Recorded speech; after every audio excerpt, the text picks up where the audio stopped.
Hello everyone. तो ये second video है हमारे फेयर टू फायर सीरीज का, जिसमें हम लोग मेजरली डिस्कस कर रहे हैं फिनेंशियल इंडिपेंडेंस, रिटायर अर्ली के बारे में, कि मतलब पैसा का कंट्रोल आप जल्द से जल्द कैसे पाएँ और पैसा आपको कंट्रोल ना करे। तो इस सेकंड वीडियो में हम लोग एसेट्स और लाइबिलिटी के बारे में बात करेंगे। तो चलिए शुरू करते हैं। तो सबसे पहले कि हम लोग प्रीवियस वीडियो में जो भी देखे थे उसको क्विकली रिवाइज कर लेते हैं।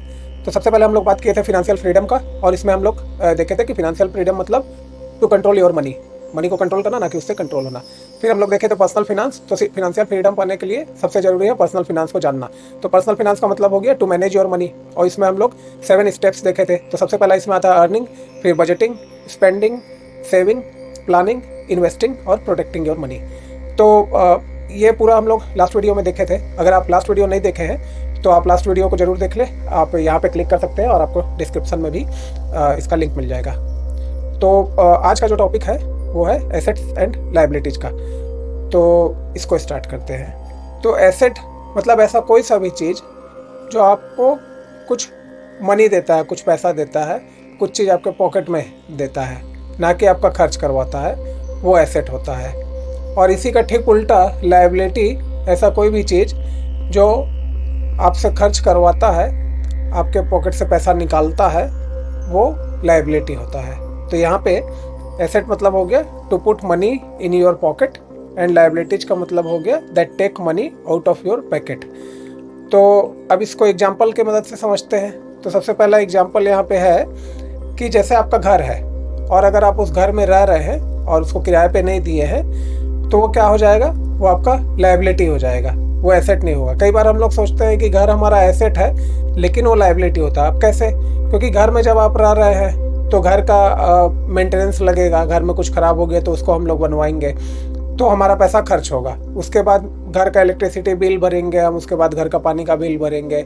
अगर हम किसी सोसाइटी में है तो सोसाइटी का भी मंथली मेंटेनेंस चार्ज हमको पे करना पड़ेगा। तो इस तरीके से टाइम टू टाइम उस घर में हमारा बहुत सारा पैसा एक्सपेंस होता है, खर्च होता है। तो इसलिए वो घर एक लाइबिलिटी हो गया, ना कि एसेट। उसी तरीके से हम लोग कई बार सोचते हैं कि हमारी कंपनी बहुत सारा पैसा पीएफ, वीपीएफ और इस तरीके के रिटायरमेंट चीज़ में काट लेती है, तो उसको हम एक लाइबिलिटी सोचते हैं। बट वो लाइबिलिटी नहीं होता है, वो एसेट होता है, क्योंकि वो पीएफ आपका जमा हो रहा है और उस पर फिर आपको इंटरेस्ट मिल रहा है। तो इस तरीके से आपका एक कॉर्पस बन रहा है। तो उसी तरीके से ये सब चीज़ एसेट हो गया। चलिए आगे देखते हैं। तो इसमें कुछ प्रैक्टिकल एग्जाम्पल लेते हैं। तो जैसे कि आपका कोई प्रॉपर्टी है, कोई ऐसा घर है या कॉमर्शियल प्रॉपर्टी है जिसको आप रेंट पे दिए हैं और जिससे आपका रेंटल इनकम हो रहा है, तो वैसा में क्या होगा कि आपको लगातार उसके पैसा मिलेगा, तो वो आपका जो है कि प्रॉपर्टी हो जाएगा एसेट।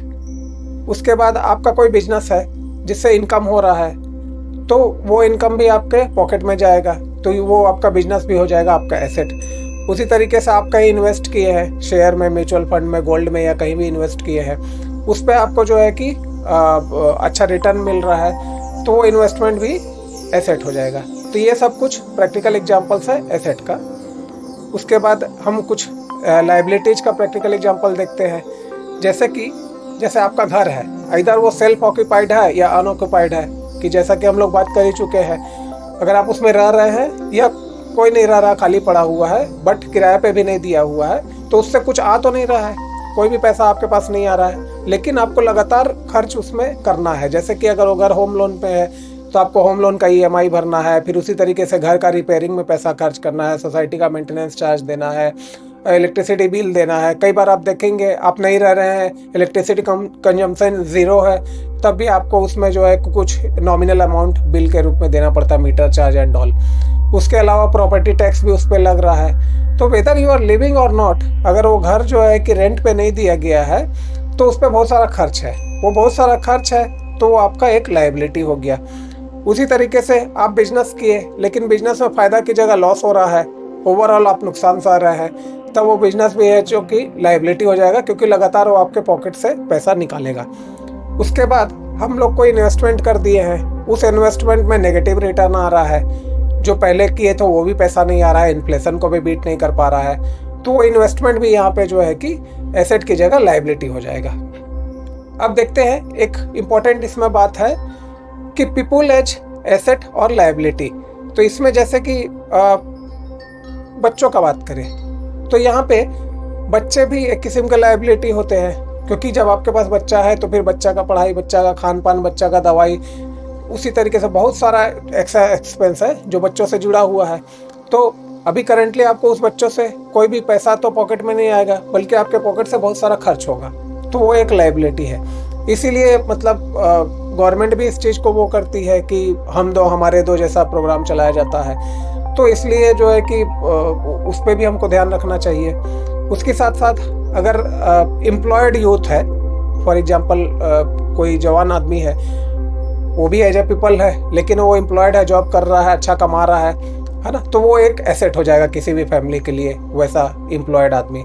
अनएम्प्लॉयड है वही आदमी, तो वो फिर एक लायबिलिटी हो जाएगा, क्योंकि उसका रोटी कपड़ा मकान शिक्षा चिकित्सा ये सारा कुछ जो है कि इसके लिए पैसा खर्च होगा, तो एक लायबिलिटी हो जाएगा। उसी तरीके से किसी के फैमिली में एजिंग मेंबर है जो कि डिपेंडेंट है, अगर डिपेंडेंट है तो वो अगेन फिर वहाँ पे जो है कि ये एक लायबिलिटी हो जाएंगे। और जैसे जैसे एज बढ़ेगा तो वो मेडिकल में और उनके केयर में ये सब में खर्च बढ़ते जाएगा, तो वो अगेन लायबिलिटीज बढ़ती जाएगी। तो ये पीपल एज एसेट और लायबिलिटीज। नेक्स्ट है हम लोगों को फिनेंशियल प्लानिंग कैसे करना चाहिए एसेट्स और लायबिलिटी के बिहाफ में। तो इसमें है कि सबसे पहला चीज़ है कि फ्यूचर में जो भी लायबिलिटी होने वाला है, देखिए हम लोगों को जनरली अभी क्या लायबिलिटी वो पता होता है, कई बार तो वो भी नहीं पता होता है। तो सबसे पहले तो प्रेजेंट में क्या लायबिलिटी उसको समझना है। अगर आपके किसी घर में रह रहे हैं तो वो एसेट नहीं है, लायबिलिटी है। उसी तरीके से और भी बहुत सारा लायबिलिटी हमारे अराउंड रहता है, तो पहले तो प्रेजेंट में है जो उसको समझ लेना। उसके साथ फ्यूचर में क्या लायबिलिटीज हो सकता है, जैसे कि एजिंग पेरेंट है तो उनका हेल्थ केयर का कॉस्ट बढ़ सकता है फ्यूचर में, तो वो भी एक जो है कि लायबिलिटी फ्यूचर में आ सकता है। तो कभी भी फिनेंशियल प्लानिंग कर रहे हैं तो फ्यूचर के लायबिलिटी को जरूर ध्यान पे रखना चाहिए। अब इसमें कॉमन मिसकंसेप्शन देखते हैं कि पहला तो हम देख ही लिए कि घर किस तरीके से एक मिसकंसेप्शन है ना, कि घर को हम कई बार एसेट समझते हैं, लेकिन वो तो खर्चा का है, बहुत सारा उसमें बहुत किस्म का खर्च होता है, तो एक लायबिलिटी है। उसी तरीके से कार, क्योंकि कार में भी वैसी घर की तरह ही है, आपको मेंटेनेंस लगेगा, इंश्योरेंस लगेगा, डेप्रिसिएशन होगा कार के वैल्यू का। तो विथ टाइम कार पे आपका पैसा खर्च ही होना है, उससे कुछ पैसा नहीं मिलना है, तो वो भी एक लायबिलिटीज है। मैं ये नहीं बोल रहा हूँ कि आप घर मत लीजिए या कार मत लीजिए, लेकिन जब भी आप ले रहे हैं तो आपको पता होना चाहिए कि आप एक लायबिलिटी ले रहे हैं। उसी कार को आप खरीदेंगे, उसके बाद उसको आप ओला में चलाएंगे, उबर में चलाएंगे, और वहां से अगर आपको मंथली बेसिस पे नेट कुछ फायदा होगा, तब वो एक एसेट हो जाएगा। तो हम लोग जब फिनेंशियल प्लानिंग की बात करते हैं तो हम लोग ये बात करते हैं कि एसेट पे फोकस करना है, एसेट को बढ़ाना है और लायबिलिटीज को घटाना है। अब कुछ रियल लाइफ सिनेरियो लेते हैं, जो कि कई बार इसकी बात नहीं होती है, लेकिन हमें ध्यान में रखना चाहिए। जैसे कि डाइवोर्स, अगर किसी का डाइवोर्स हो रहा है और एलिमोनी का उसमें डिमांड होता है, तो ये एक ह्यूज लायबिलिटी हो जाता है, तो इसका भी हमेशा ध्यान रखना चाहिए। उसी तरीके से अगर आपका मेडिकल इंश्योरेंस नहीं है और खुदा ना खास्ता अगर हॉस्पिटलाइजेशन हो जाता है, कोई भारी भरकम बिल बन जाता है, तो ये अगेन ह्यूज लायबिलिटी हो जाता है, जिससे कि कभी तो पूरा का पूरा फैमिली का इकोसिस्टम गड़बड़ हो जाता है, तो उसका भी ध्यान रखना चाहिए। फिर अगर लाइफ इंश्योरेंस नहीं है, टर्म इंश्योरेंस नहीं है, और अनफॉर्चुनेटली एक ही आदमी कमा रहा है फैमिली में, उनका डेथ हो गया और कोई फैमिली के ऊपर होम लोन चल रहा है, तो ये तो ह्यूज लायबिलिटी हो जाएगा। फिर में भी अगर होम लोन में डिफॉल्ट हो गए तो घर भी हाथ से चला गया। तो फिनेंशियल प्लानिंग में इस तरीके के चीज़ों को भी एंटिसिपेट किया जाता है, और उसी के लिए हम लोग बात किए थे कि प्रोटेक्ट करना अपने फिनेंशियल हित को। और प्रोटेक्शन के अंतर्गत कैसे है कि हम लोग मेडिकल इंश्योरेंस ले लेंगे, टर्म इंश्योरेंस ले लेंगे, ताकि अब कभी भी ऐसा अनफॉर्सीन इमरजेंसी आता है तो वहाँ पे नल आउट हो पाए, वहाँ पे हमको ये सेफ गार्ड कर पाए। तो इस पे कुछ कोट्स देखेंगे। जैसे एक कोट्स क्या है, asset puts money in your pocket, liabilities take money out of your pocket.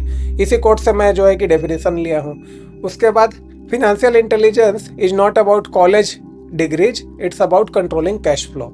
तो कई बार बहुत भारी भरकम कॉलेज डिग्री होने के बाद भी आदमी फिनेंशियली लिटरेट नहीं होता है, उसको फिनेंशियल चीज़ों का समझ नहीं होता है। और कई बार आप कई ऐसे बिजनेसमैन को देखेंगे, उसके पास स्कूल का भी डिग्री नहीं है, लेकिन फिनेंशियली वो बहुत उसके पास सूझबूझ होता है और काफ़ी पैसा बनाता है। तो इसीलिए financial intelligence is not about college degree. अब एक बार क्विकली रिकैप कर लेते हैं। दो ही चीज़ आपको ध्यान में रखना है आगे के लिए। कभी भी आप किसी चीज़ के बारे में सोचिए तो ध्यान दीजिए कि इस चीज़ की वजह से आपके पॉकेट में पैसा आ रहा है या पॉकेट से पैसा जा रहा है, आपके बैंक अकाउंट में पैसा आ रहा है या जा रहा है। तो अगर पैसा आ रहा है तो वो एक एसेट है, अगर पैसा जा रहा है तो वो एक लायबिलिटी है। अब फाइनल एडवाइज इसमें क्या है मेरा, सबसे पहला तो एडवाइज है कि हमेशा पर्सनल फिनांस के मास्टरिंग पे ध्यान दीजिए, पर्सनल फिनांस को सीखने के लिए ध्यान दीजिए। तो इसके लिए जो भी मैं ये वीडियो का सीरीज बना रहा हूँ, बहुत बेसिक सी चीज़ों से हम लोग शुरू करते हुए एडवांस लेवल तक जाएंगे, तो इसको बहुत ध्यान से समझना है। दूसरा है बिल्ड एसेट्स। तो हमको जो है कि हमेशा ध्यान देना है कि कौन सी चीज़ें एसेट है, और एसेट को लगातार बनाते जाना है और अपना फिनेंशियल पोर्टफोलियो को बड़ा करते जाना है। उसके बाद मिनिमाइज लायबिलिटी, लायबिलिटी को हमेशा कम करना है। ये नहीं आप कोई भी कभी लायबिलिटी को ख़त्म नहीं कर सकता है, लेकिन जो अननेसेसरी है, जो बहुत ज़रूरी नहीं है, वैसे लायबिलिटी को कम करना चाहिए। फॉर एग्जांपल, आपका कोई ऐसा गाड़ी पड़ा हुआ है जिसका कोई यूज नहीं होता है, लेकिन उसमें भी मेंटेनेंस, उसका टैक्स और ये सारा चीज़ में पैसा जा रहा है, तो उसको फिर बेच के लायबिलिटी को कम करना चाहिए, है ना। उसी तरीके से एंटिसिपेट फ्यूचर लायबिलिटी। तो फ्यूचर में जो भी हो सकता है, जैसे हेल्थ का इमरजेंसी हो सकता है, अनफॉर्सिन कोई डेथ हो सकता है, या जो पेरेंट्स हैं उनका एजिंग हो सकता है, या आपके बच्चे हैं तो फ्यूचर में उनका जो है कि एजुकेशन से रिलेटेड चीज़ें हैं, मैरिज है, ये सब फ्यूचर लायबिलिटी है। तो इसका भी पूरा ध्यान रखना चाहिए अपने फिनेंशियल प्लानिंग में। तो दोस्तों, ये था quick introduction about assets and liability. तो पहले वीडियो में हम लोग समझ लिए कि फिनेंशियल फ्रीडम क्या होता है, फिर पर्सनल फिनांस क्या होता है, पर्सनल फिनांस के साथ स्टेप्स को भी हम लोग समझ लिए, और इस वीडियो में हम लोग देख लिए एसेट्स और लायबिलिटीज क्या होता है। अगर आपको ये वीडियो पसंद आया तो प्लीज़ इसको लाइक करें, कमेंट करें और शेयर करें ज़्यादा से ज़्यादा। अगर आप अभी चैनल हमारा सब्सक्राइब नहीं किए हैं तो चैनल को भी सब्सक्राइब कर ले, और मिलते हैं नेक्स्ट वीडियो में। जय हिंद।